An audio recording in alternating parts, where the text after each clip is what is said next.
آپ یہ کہنا چاہ رہے تھے کہ کراچی نیو یارک سے بدترین شہر ہے، یہ لفظ تھا، یہ لفظ آپ کو کہنا چاہیے تھا کہ کراچی بدترین شہر ہے. اور واقعی کراچی مسلسل 2 دفعہ ناقابل رہائش شہروں میں دوسرے نمبر پہ رہا ہے، دنیا کے دوسرے بدترین شہروں میں رہا ہے، اور دنیا کے ان بدترین شہروں میں بھی آیا ہے جہاں پر منشیات سب سے زیادہ استعمال ہوتی رہی ہے، اور وہ بھی آپ ہی کی حکومت کے دوران. 2021 اور 2022 کراچی شہر ناقابل رہائش رہا، اور کراچی شہر دنیا کے ان بدترین شہروں میں بھی شمار ہوتا رہا جہاں پہ سب سے زیادہ منشیات کا استعمال ہوتا ہے. اور وہ جو جگہ جہاں پر سب سے زیادہ منشیات استعمال ہوتی ہے وہ پیپلز پارٹی کا ہی گڑھ ہے، لیاری، اور اسے متصل جو بھی علاقہ ہے وہ. دوسری جانب اگر ہم بات کریں محترمہ شرمیلا فاروقہ صاحبہ کی، تو انہوں نے ایک بار پھر انہوں نے شہد کی مقدار کو بڑھاتے ہوئے کہا کہ فرانس میں گرمی میں نہاتے ہوئے 30 سے زائد افراد ڈوب گئے، ایسا کراچی میں ہوتا تو لوگ وزیر اعلیٰ کے استعفے کا مطالبہ کر دیتے. ارے لوگوں نے تو اس وقت اس وزیر اعلیٰ کے استعفے کا مطالبہ نہیں کرا جب یہاں پہ شدید گرمی کے دوران سینکڑوں لوگ مر گئے. ہیٹ اسٹروک جب ہوئی کراچی میں تب لوگ مر گئے، تب سندھ حکومت کہاں تھی؟ مطلب آپ لوگوں نے تو کراچی کے شہریوں کو یہ سمجھ لیا ہے کہ آپ لوگ اپنی ہانکیں گے اور چلے جائیں گے اور نکل جائیں گے. کراچی کے رہنے والے، کراچی میں جو بستے ہیں لوگ، وہ سب بے وقوف ہیں، وہ نالائق ہیں، نکمے ہیں، گدھے ہیں. اور دوسری بات اگر میں کروں، ایک صاحب کا میں نے بڑے زبردست آدمی ہے کراچی کے، شبر زیدی صاحب، جو کہ لاہور میں انہوں نے اپنا ایک بڑا عرصہ گزارا، اپنی ابتدائی تعلیم اور اختتامی تعلیم تک انہوں نے لاہور سے کی ہے. وہ کہہ رہے ہیں کراچی میں کوئی ایک اردو بولنے والا بھیک مانگتا ہوا دکھائی دے، خراب کام کرنے میں ملوث خواتین بھی 19% یعنی کہ 99% باہر کی ہیں. یعنی کہ ان کے کہنے کا مطلب یہ ہے کراچی میں جو بھیک مانگنے والے نا وہ 99.999% باہر سے آئے ہوئے ہیں، یعنی کہ غیر مقامی ہیں. اور دوسرا خراب کام کرنے سے مطلب یہ کہ جو 2 نمبر عورتیں جو ہیں نا وہ بھی باہر سے آئی ہوئی ہیں کراچی میں، جن کے دن دوگنی اور رات چوگنی ترقی کرنے والے، جو شارٹ کٹ کرنے والی خواتین ہوتی ہیں نا، ایک رات میں چلو بھائی واڑ لو. کیونکہ کراچی کا مسئلہ یہ ہے، کراچی میں جو مقامی ہے نا، کراچی کے مقامی ماشاءاللہ سے وہ بہت پڑھے لکھے ہیں، اثر رسوخ والے ہیں، پیسے والے ہیں، کیونکہ بزنس مین ہیں، پڑھے لکھے لوگ ہیں، تعلیم یافتہ لوگ ہیں کراچی کے، جو کراچی کے ہیں، جو خالص اردو بولنے والے ہیں، وہ لوگ جو مائیگریٹ کر آئے ہیں، چاہے وہ انڈیا کے کسی بھی شہر سے آئے ہیں، پنجاب سے آئے ہیں، کہیں سے بھی ہیں، وہ تمیز کے لوگ ہیں پورے پاکستان میں. اگر میں کمپیئر کروں، میں کسی کو برا نہیں کہہ رہا، میں یہ نہیں کہہ رہا کہ لاہور میں جاہل ہے، اسلام آباد میں جاہل ہے، پشاور میں فلانا میں ڈھمکانا میں میرے کہنے کا مطلب ہرگز یہ نہیں ہے.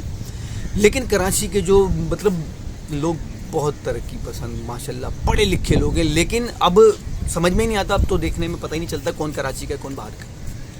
خیر یہ بات کہیں اور جا رہی. تو اس وقت کراچی کا جو ستیہ ناش کیا ہے وہ پیپلز پارٹی نے کیا ہے، اور وہ پیپلز پارٹی کو شاید 28ویں ترمیم کا ڈر ہے، اور وہ اس کی وجہ سے کچھ زیادہ تذبذب کا شکار ہے، کچھ زیادہ ہی اضطرابی کیفیت میں آ گئی ہے کہ اس کی سمجھ میں نہیں آ رہا ہے کہ اسے کیا بولنا چاہیے، کیا نہیں بولنا چاہیے.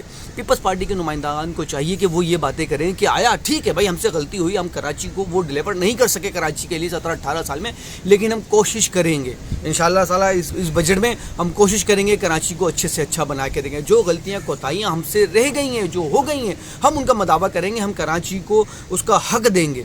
ہم کراچی کے ساتھ امتیازی سلوک نہیں کریں گے، ہم کراچی کو بدترین شہر نہیں بننے دیں گے، ہم کراچی میں ڈیولپمنٹ کا کام کریں گے، ہم کراچی کے مقامیوں کو، کراچی کے لوگوں کو، کراچی کے لڑکوں کو، کراچی کے پڑھے لکھے عوام کو ان کا روزگار دیں گے، ان کا حق دیں گے.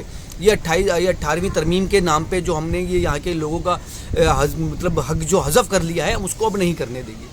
بجائے اس طرح کی بات کرنے کے، آپ لوگوں نے تو کراچی کو دوسری جانب اگر ہم بات کریں ایم کیو ایم کی، جو سندھ اسمبلی میں ہم دیکھ رہے ہیں نا کہ ایم کیو ایم اور پیپلز پارٹی ایک دوسرے کے اوپر نشتر برسا رہی ہے، تیر برسا رہی ہے، اور وہ بوری بند لاشیں کی باتیں ہو رہی ہیں، اور فلانا کی، اور الطاف حسین بہت یاد آ رہا ہے، اور فلانا اور ڈھمکانا اور دس اور دیٹ. تو بھائی آپ لوگوں کی دکان الطاف حسین کے نام کے بغیر چل نہیں سکتی. آپ لوگ نہ 3 میں ہیں نہ 13 میں ہیں، کیونکہ آپ لوگوں کو چائنا کی ایم کیو ایم کو کوئی نہیں جانتا، کوئی نہیں مانتا. پچھلے دنوں فاروق ستار صاحب کو ان کے ہی علاقے میں انہی کے گھر کے پاس وہاں کے اہل محلہ نے پکڑ لیا, اور جس طرح میں نے وہ ویڈیو دیکھی, جس طرح وہاں کے مقامی اہل محلہ فاروق ستار صاحب کو ذلیل کر رہے ہیں. مطلب یہ 2016-22 اگست سے پہلے یہ ممکن تھا؟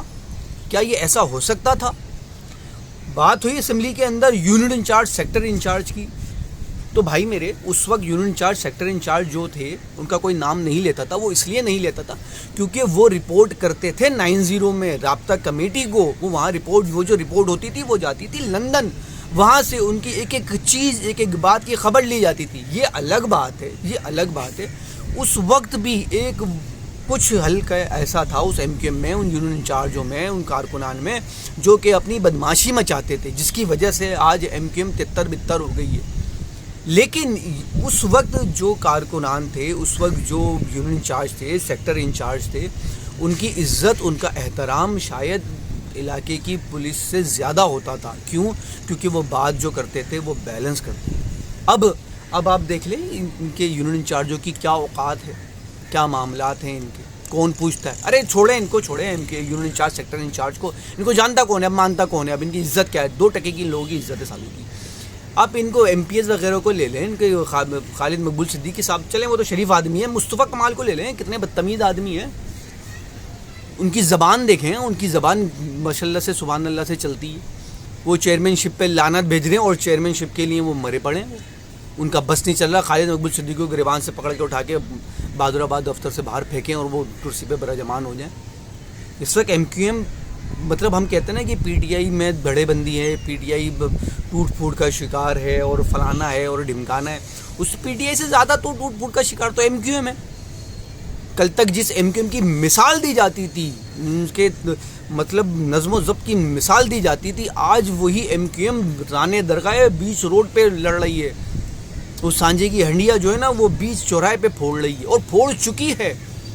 یہ اسمبلی میں یہ جو ڈرامہ مچایا جا رہا ہے ایک دوسرے کو برا بھلا کہہ کے, اور وہ بوری بل لاجو کا, یہ سب ڈرامے بازی ہے بھائی. انہیں پتہ ہی ایک دوسرے کو اگر گالیاں نہیں دیں گے, ایک دوسرے کے اوپر الزام تراشی نہیں کریں گے, ایک دوسرے کے اوپر ایسی باتیں نہیں کریں گے, تو باہر نکل کے پبلک ان کو گریبان سے پکڑ لے گی. یہ سب بیوقوف بنانے کے دندے, اور اب یہ دندے زیادہ نہیں چلیں گے. لیکن آخر میں جاتے جاتے صرف ایک بات یہ کہ کراچی کا جو ستیہ ناش پیپلز پارٹی نے کر دیا ہے, خدا آپ کے پاس شاید ابھی بھی وقت ہے, کراچی کے لیے تھوڑا سا نہیں, چننا سا ہی کام کر لیں, تو شاید اگلی بار آپ کو فارم 47 کی ضرورت نہ پڑ سکے, جو کہ سعید غنی صاحب کہہ رہے تھے کہ ہم 45 والے ہیں, 47 والے نہیں ہیں. 47 والے ہوں یا 45 والے ہوں, کراچی کو اس کا حق دے دیں. این نوازش ہوگی.